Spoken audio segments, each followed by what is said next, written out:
Welcome to the deep dive. We're here to uh, really dig into the core ideas from your sources. That's right.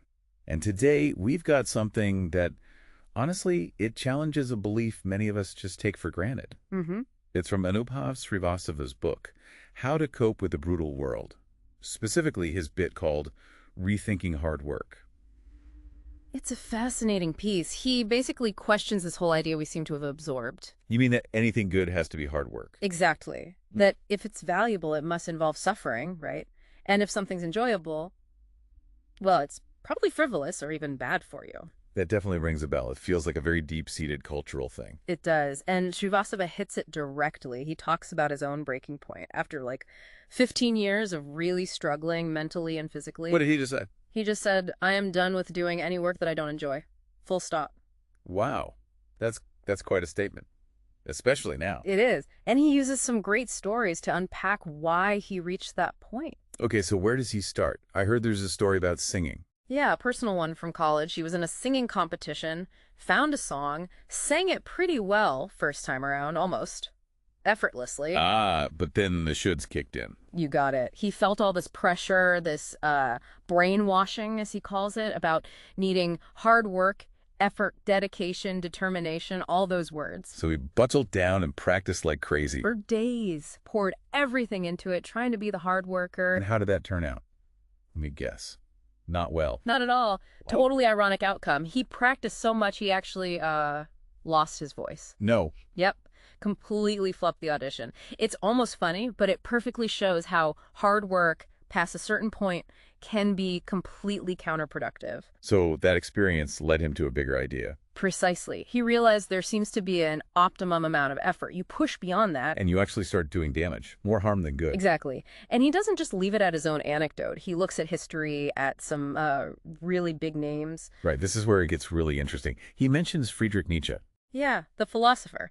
15 years of intense, isolated intellectual work. And the result? A complete mental collapse. Srivastava mentions that even a mental hospital director apparently suggested his brain might have been, well, fried to a detrimental extent. Wow, that's stark. And he argues it wasn't unique. Sir Isaac Newton, another giant. What happened with him? There was a period of what was described as intense mental strain, even insanity. And the cause? Possibly this obsessive focus on work, with almost no social life, no hobbies, just pure relentless grind. So it's a pattern, potentially. Sure. Genius minds pushing too hard and breaking. It seems to be the cautionary tale, yeah. This idea that more always equals better just doesn't hold up, even for them. Okay, so if these titans could burn out, who got it right?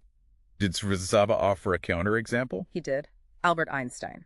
Interesting. Obviously brilliant, dedicated, but different.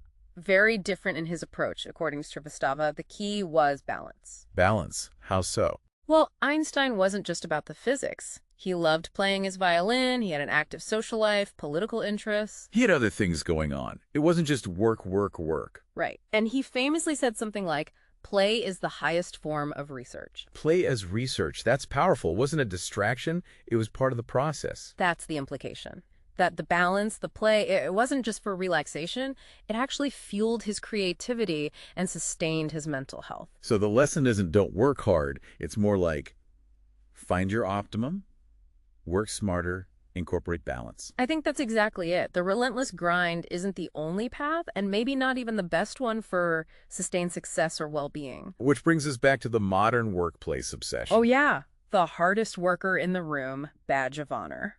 Srivastava takes that down too, doesn't he? He does, pretty directly. He makes 2 points. First, he calls it a stupid competition. Why stupid? Because, I mean, logically, only one person can be the hardest worker, so what's everyone else doing? Huh. Good point. And the second. Ultimately, it doesn't really matter, bro. That's his phrasing. It doesn't matter. Just blunt. And then he has this brilliant kind of self-deprecating line. Oh, what's that? He says, I am the hardest worker in the room, but I am the only one in the room. And credits himself like he won an Oscar for it. That's perfect. It just highlights the absurdity of that whole competitive hustle thing. It really does. Though, I think it's fair to say, if someone genuinely enjoys that intense focus, and it works for them without burnout, Then maybe that is their optimum. possibly. His argument seems more aimed at the compulsion to work hard, the belief that suffering is mandatory, rather than saying hard work itself is bad. Right. It's about the why and the how much.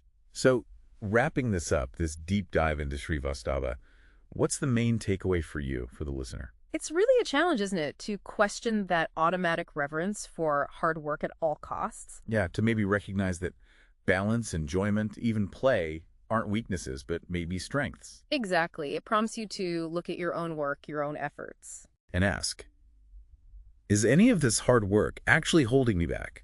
Is it sustainable? Right. And could injecting a bit more play, finding that Einstein-like balance, actually unlock something new? Could it lead to better insights than just grinding ever would? It's definitely something to think about, a really provocative idea to leave with.